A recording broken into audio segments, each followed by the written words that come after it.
Back in June, I talked about how after my dad graduated from Earth School, I began to take advantage of Father's Day by using the sales that they have at Sears and other stores to buy myself a tool every year for my ever-expanding toolbox.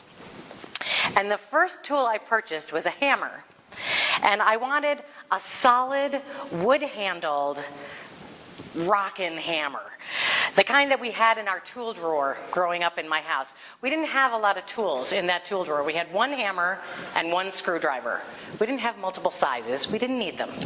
And so I wanted a hammer like that hammer. And, ironically, one of the songs that my sisters and I used to sing in our matching outfits in the malls was, "If I Had a Hammer." See, there was a reason I was torturing you all. And the song goes, "If I had a hammer, I'd hammer in the morning, I'd hammer in the evening, all over this land," right? Somewhat familiar? So the song doesn't go, "If I had a hammer, I'd use it as a screwdriver, I'd use it as a lathe, because it'll fix everything." It doesn't. The song just doesn't go that way. So the theme of today is going to the hardware store for milk, which is asking the question, why do we go to places, people, or things to get something that we won't find in those places, people, or things? Why would anyone go to a hardware store for milk? Why would anyone use a hammer as a screwdriver? Why do we make choices that are not in our best interest? So, for example, I don't like haunted houses or roller coasters. I just don't. So I don't go in or on haunted houses or roller coasters, and nothing can make me do that. And I was once told, well, if you're with the right person, you won't be so afraid. It won't be so bad if you're with the right person. And here's the truth. That doesn't matter at all. I still wouldn't go on them because the right person would know and understand me enough to say, hold my stuff, I'm going on this roller coaster now, or wait for me out at the other end of the haunted house. And if I did decide to do something that I wouldn't want to do, I would learn the hard way that I had made a choice that was not in my best interest. So that's kind of an obvious thing. But here's a less obvious. So I talk about how I'm going to start eating healthy, and I'm going to take better care of myself, and I'm going to do all these things to be a better, healthier person. And then at like 2 o'clock in the afternoon when I'm super hangry, have you heard the term hangry? Hungry, angry, bad. And I get a craving, I will go to the McDonald's drive-thru. I will. I'm admitting it now. I will do it. And it's not in my best interest. And even though I just may have said, oh, yes, I'm going to start eating healthier and taking better care of myself, there I am, with a hat down covering my face so nobody sees me, going through the McDonald's drive-thru. It's the hardware store. I'm not going to find health at McDonald's. I'm not going to find milk in the hardware store. So on this meandering thought, I was thinking, all right, so when we, speaking in the collective we, go shopping, go on an errand for shopping, we usually get in the car or get on the bus or get in our mode of transportation, and we go to where we need to go to get the item that we need to get. We don't just randomly wander around Anchorage going, yeah, well, maybe I'll go here or there. We're on a mission. We're going somewhere. We need something. We don't wait till we stumble on it. And that works great for like groceries and shoes and dog food and stuff that we need. But what about if we're looking or shopping, shall we say, for happiness or love or fulfillment? No stores sell those experiences. No, REI does not. You're wrong. Now she's going to throw a shoe at me. At least not directly. They don't directly sell those things. So where do we go for those things? And so I started thinking about, well, let me go back to the basics. Let's go back to the real spiritual basics here. So the Bhagavad Gita, the Hindu holy book, talks about that each human life has one purpose: to realize the eternal self within. So going to that source book, we find that information. Jesus, awesome teacher. Before he entered the final week of his life, he had this really deeply personal experience with God in the desert. He was not getting the answers he needed. He wasn't clear on what the next step to do was. So he went to the desert, asked the questions, got the answers. Muhammad, feeling disjointed, uncomfortable, not finding what he needed, goes to a cave at the age of 25, asks the question, listens for the answer, and gets, there is no God but God. There's one. Brother Francesco went off to war, thinking that that's who he was. That was his identity. I'm going off to war. That was his hardware store, because that wasn't him. And God was really clear with him about, go back home. I got work for you to do at home. And then, once he started that work, he would go up the mountain to Eremo delle Carceri, where he would listen and hear and ask the questions and get the answers. Moses, guided to Mount Sinai, got a big burning bush full of answers. The earth religions go to the source, to Mother Earth. They get their answers from Mother Earth herself. And in Buddhism, Siddhartha got tired of all the confusion and realized that the essential question was not who you are, but what you are. And he awoke to his destiny with the quote, look into your own mind to find out what is true. The truth is recognized, not taught or learned.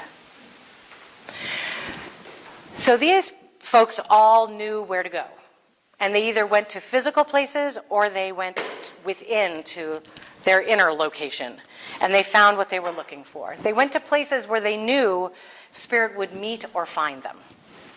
So they didn't go to a bar, and they didn't go to a school. They didn't even go to a church. They didn't go to a guru or to a teacher. They went to nature, they went to silence, and they went to their own inner wisdom. A more modern example of this would be the singer Yusuf Islam, who was Cat Stevens, and was making great music, and was stifled by the music industry because he wanted to explore this spiritual experience he was having. And the music industry was like, don't go there, can't support that. So he left, and he explored what he needed to explore, and now, thrilled that I am, he's coming out with a new album, again, next month, of, I think it's R&B music, like music that he loves. So now he can come back to the music industry, now that he's gotten the information he needs. He can come back to where he wants to be, and he's on his own terms. So what does all this mean? Should we trust only ourselves and never ask for guidance or support from other people? I have a feeling that my therapist would be very disappointed if that was my decision. She's a very nice person. The thing is, though, any good therapist or good doctor, chiropractor, healer, teacher, counselor, or minister will only serve to reflect back what we already know. That's our gig, is just to say, you already knew this, I'm just saying it out loud. Have you ever had that experience where you're reading a book by like Byron Katie or Eckhart Tolle or like one of the really wise teachers, and you're reading something and you go, I knew that. I knew that. It's just confirmation of what we already know. Or you go to the doctor and the doctor tells you what's going on in your body and you're like, yeah, that makes sense. It's because that we know the stuff that we don't know that we know. Work with that for a minute. And of course, all of that, the knowing stuff that we don't know we know, leads us back to the greatest source of teaching of all spiritual truths. Yes, The Wizard of Oz.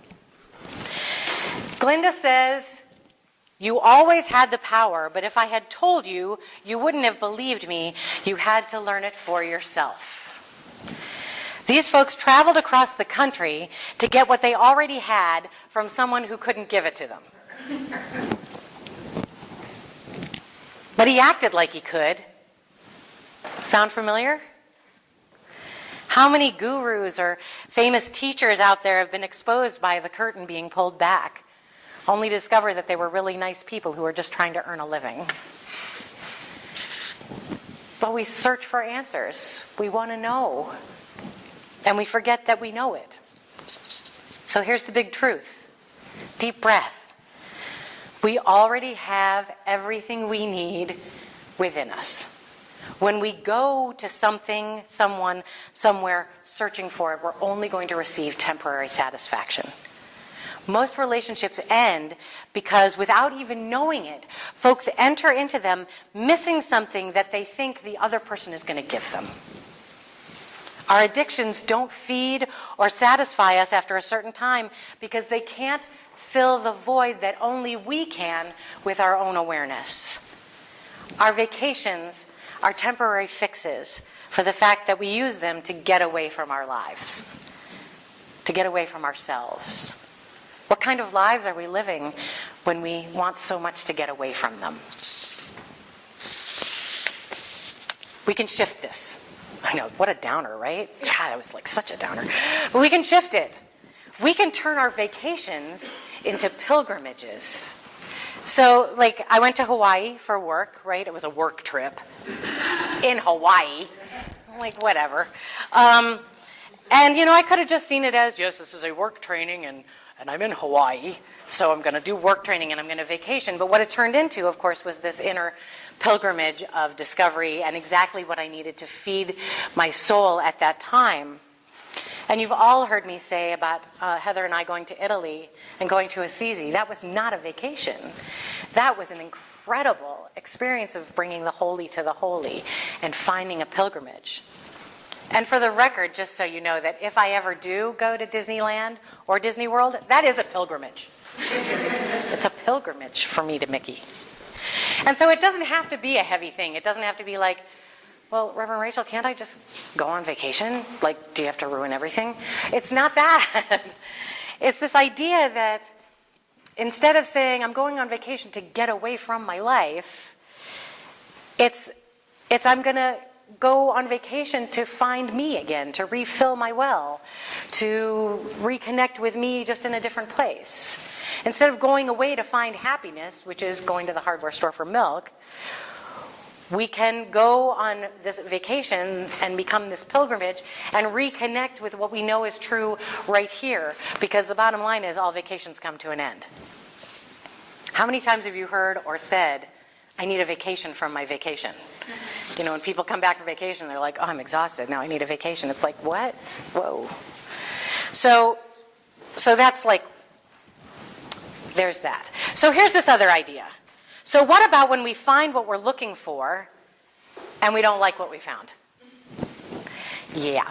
So a few years ago, I watched this movie called You Can Heal Your Life, and it's a Louise Hay film, and she has all these different healers and teachers talking. And I was watching this movie, and this woman came up on the screen, and I felt like this visceral, like, I need to talk to her. Never heard of her before. Her name is Dr. Mona Lisa Schultz. She's in Massachusetts. And I was like, I need to talk to this woman. I don't know why, but she's got something for me. And I was looking for a really easy answer. And so when I did our phone consultation, this woman is harsh, let me just tell you. If you want some truth, if you want it gently, don't go to her. If you want between the eyes, she's awesome.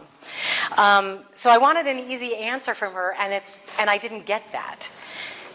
Because she was right, and I knew it, but I didn't like what I got, so I discounted what she said as, oh, well, she doesn't really know what she's talking about. Because she was right, and I knew it. And so I just figured, she was wrong. And so then in retrospect, what I discovered was she was spot on about everything. And I knew that when I heard what she said. I just didn't like it. I didn't want to hear it. It didn't feel good in that moment, and I didn't want to hear the truth. I thought I did. What I wanted her to give me was what I wanted to hear. And she gave me, instead, a whopping dose of mirror, mirror. And so my immediate reaction was, that was a waste of money. She doesn't really know what she's talking about. Don't contact her. She's no good. Until I realized what she had done. And again, like any teacher, she may not be the one. She's a one. She's a teacher. She's a really cool teacher. And it was one of those moments where I asked for something, I got what I asked for, and was like, I hate it, I don't want it. So we go to people for answers, and sometimes we get what we need. And sometimes we don't. And sometimes in the hardware store, while looking for milk, we find something else that we were looking for and we didn't know we needed it. And it happens, and it's all right. The question is, I guess, what happens when we're intentionally looking for something? Like, some people are looking for a relationship or looking for a career. We're looking for the answers to questions that keep us awake at night. We're like actively looking. I'm seeking it. And there's a great quote. This old thing that everybody always drags out. When somebody says they're looking for a relationship, what does everybody always say? When you stop looking for it, that's when it'll show up. Good. I don't know. Does anybody else want to punch people when they say that? And so in what I consider to be the greatest love story ever written, it's a book called Still Life with Woodpecker, Tom Robbins says this: "The mystics say that as soon as you give it up, you can have it. That may be true, but who wants it when you don't want it?" Of course, he also says, and I love these as well, "We are our own dragons as well as our own heroes, and we have to rescue ourselves from ourselves." And he says, "We waste time looking for the perfect lover instead of creating the perfect love." Greatest love story. Awesome book. So there's a lot there. There's a lot in that idea of I'm looking for it, but you can't have it until you stop looking for it. But I'm looking for it. And that ongoing struggle. And so once again, we find ourselves in that old familiar place, because this, like all spiritual work, is an inside job. It's all an inside job. Do you guys, who was here when I told the Twinkies in the Park story? It's a story about the young boy who takes Twinkies and root beer and goes to the park, and there's an old lady in the park feeding the birds, and they share Twinkies and root beer, but they don't talk. And then each goes home, and the mom looks at the little boy and it's like, "Wow, you look radiant. You know, what happened today?" And he said, "I had Twinkies in the park with God, and I had no idea that she had such a pretty smile." And the woman goes home and her son says, "Mom, wow, you're like glowing. What's up?" And she said, "I had Twinkies and root beer in the park with God today. I had no idea he was so young." And so it's that idea of they found what they found because they carried within them what they needed to carry within them. They were able to recognize God in each other because of who they already were. They already had it. We already have it. So there was a time years back, and I know I've shared this story with some people before, where I was looking for love, not in all the wrong places, but I was just looking for love.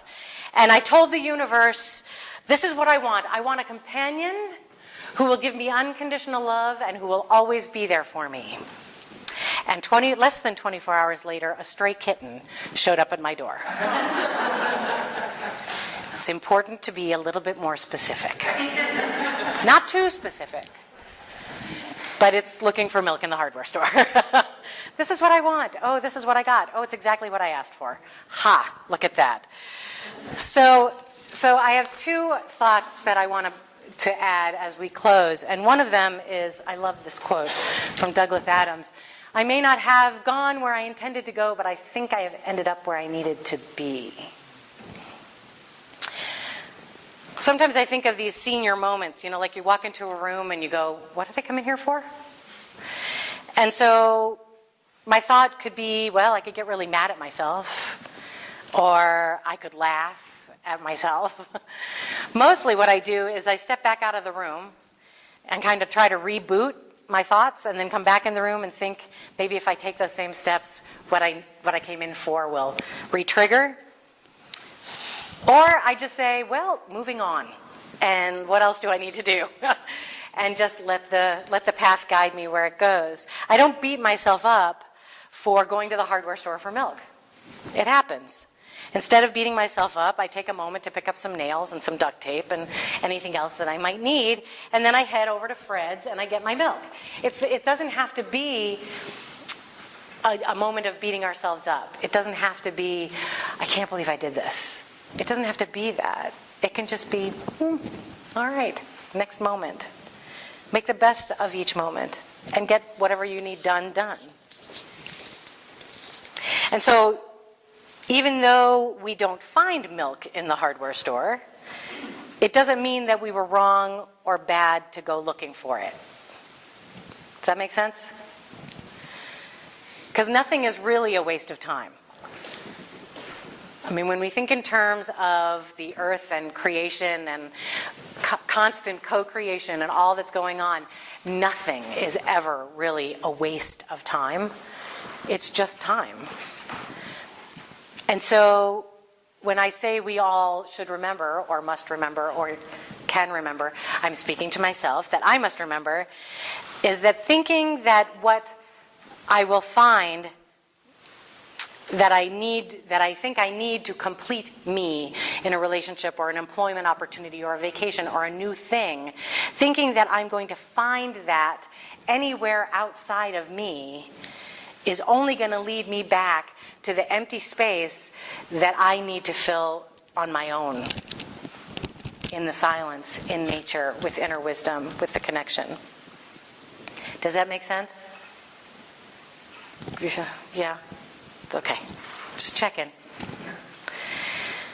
And also keeping in mind that using discernment and self-reflection in our lives, we may actually go down an aisle in that hardware store and find a mirror. And looking in that mirror, we'll see the most magnificent being ever. And that magnificent being having that moment of seeing ourselves and going, oh, look at that. We can have this moment. One of my favorite movie moments is the last line in Willy Wonka and the Chocolate Factory, when they're in the glass elevator. And Willy Wonka says, but Charlie, don't forget what happened to the person who suddenly got everything they always wanted. And Charlie says, what happened?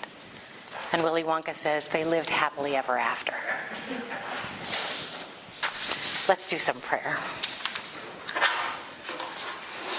Whoops.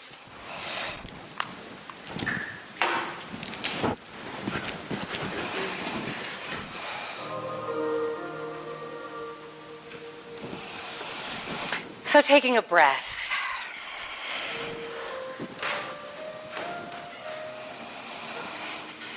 Sometimes there's just so much to think about and talk about and want, God bless you, to think about and talk about and want to explore. Sometimes it all just seems so big. And so let's bring it back to one small truth, and that is that we are the essence of spirit ourselves. That we live and breathe and we do the best that we can in each moment. And as we let go of our own expectations of ourselves and others, as we allow ourselves to open up to divine wisdom and inner wisdom, which is a reflection of the same thing, when we trust that we know what we know when we know it, that we are truly walking our highest and best path, that we are embodying that message of being here to give and receive love. That's our mission. Just to be here to give and receive love.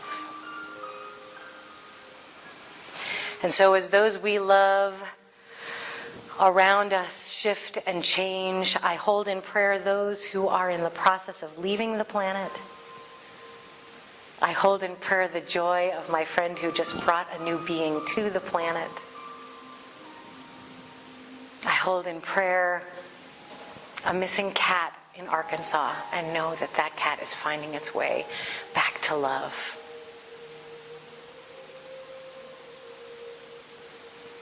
I hold myself in each and every person here and each and every person connected through consciousness in prayers of peace and wholeness, knowing that we can only find that true peace within ourselves, and then we can reflect it out.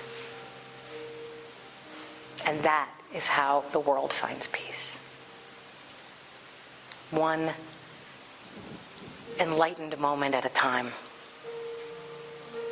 So with blessings and with deep gratitude, I simply say thank you, universe, for this day, another chance.